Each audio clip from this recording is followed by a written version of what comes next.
The rise of unemployment. Hi, my name is Ken. I'm Danica Burson's dad. My opinion of the unemployment system is that it is a system that's designed to help individuals that have been displaced from work. Um, my opinion of it has kind of changed over the years.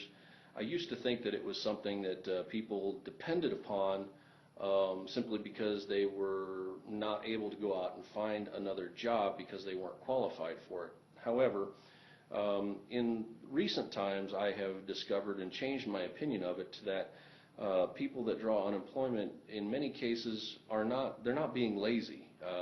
They're not going out and looking for work. Most people they want to find a new job and they really want to work. Unfortunately, there just aren't very many jobs that are available, or they just don't pay the amount of money that people require in order for them to continue to support their household. When a person has to take a lower paying job, specifically outside of what their past experience career field has been, it has two different effects. One, that unemployment rate that is flashed up on the screen by the nightly news is not necessarily accurate because that person is now technically employed, even though they are, in my opinion, something that's called underemployed, meaning they're not making the amount of money that they need to make in order to support their family. The other byproduct of that is that when a person of my age happens to go and take a job at a fast food place or pouring a cup of coffee somewhere, that generally takes those types of jobs away from younger people that are trying to break into the workforce to get that experience of working in the workforce before they go on to college or move on into a permanent career. So it has a drastic trickle-down effect. A prime example of this would be when someone that was working in a factory or working in an office that was making $22 an hour gets laid off from their job, and perhaps that individual was the sole breadwinner of the family. When they lost their job and they filed for their unemployment benefits, they have a specified amount of weeks that they paid into the system that they can draw those benefits from. And when those benefits run out, they can either file for an extension or the money just simply stops.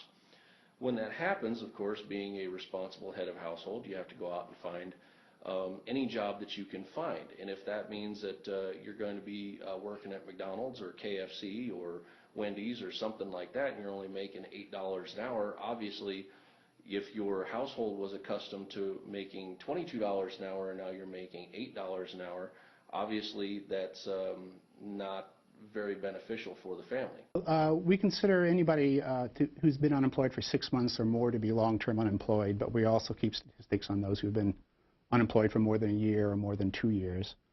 And the data just sort of tells you the number of people who have been unemployed for a rather long time period.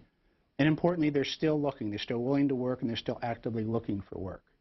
The previous record actually was somewhere below 3 million people, so we've more than doubled the old record in long-term unemployed.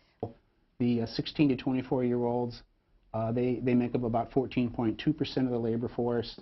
The 25 to 54 is 65.9% of the labor force, and then the 55 years and older is almost 20% of the labor force. The red bars then tell you their share in the number in the long-term unemployed. So, for example, you'll see that the 16 to 24-year-olds, they are about 14% of the labor force, but they're about 17.5% of the long-term unemployed. So the young are overrepresented in the long-term unemployed. How has being unemployed affected your family? Well, personally, losing my job with the fire department has forced my family and I to decide to sell our home here in Colorado and move closer to family and friends that are back in Indiana to take advantage of grandparents that are retired and that can take care of our son, and to pursue other employment opportunities that are around the country, and it gives us a greater support network for me to be able to have my wife and son taken care of there in Indiana while I'm traveling around trying to find future employment. What have you had to cut from your budget? As I said before, just about everything that was extra and over and above the basic necessities, extra cups of coffee at Starbucks or taking the family out for a nice meal out to eat. have all been cut, and that money needs to be reallocated for future rainy days for in case I can't find another job with another fire department someplace fairly quickly.